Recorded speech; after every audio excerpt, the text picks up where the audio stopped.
അല്ലാതെ പറയാ നാടൻ ഫുഡിനോട് ഇഷ്ടം? നാടൻ ഫുഡാണ് ഇഷ്ടം. മധുരം അല്ല, എനിക്ക് എരിവും പുളിയൊക്കെ. പുളി എന്നുള്ളതല്ല, എരിവാണ് ഏറ്റവും കൂടുതൽ ഇഷ്ടം. മധുരത്തിനോട് വലിയ പ്രിയം ഇഷ്ടമില്ല. ശരിക്കും എന്റെ കൂട്ടുകാരൊക്കെ മധുരത്തിന്റെ ആൾക്കാരാണ്. ചോക്ലേറ്റ്, ഐസ്ക്രീം എനിക്കും പറ്റില്ല.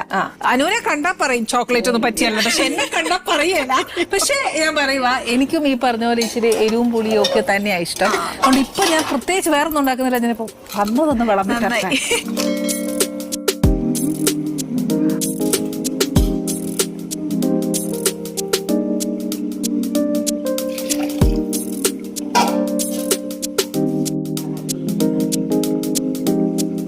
സെലിബ്രിറ്റീസിന്റെ ഒക്കെ എന്താ പറയാ ഫുഡിന്റെ റൂട്ടീനൊക്കെ ചോദിച്ചാൽ അങ്ങനെയൊക്കെ പറയും. അങ്ങനെയൊക്കെ ഉണ്ടായിരുന്നു? ഇല്ലല്ലേ? നമ്മൾ തനി മലയാളിയായിട്ട് നമുക്ക് ദൈവം തമ്പുരാൻ സഹായിച്ച് നമ്മുടെ അമ്മയപ്പനും എന്നാ തന്ന് വളർത്തിയോ അത് കഴിക്കാനാണ് നമുക്കിഷ്ടം. പിന്നെ ചില സമയങ്ങളിൽ മാത്രം കുറച്ച് വെജിറ്റബിൾസ് ഒക്കെ ഒന്ന് തിന്നണം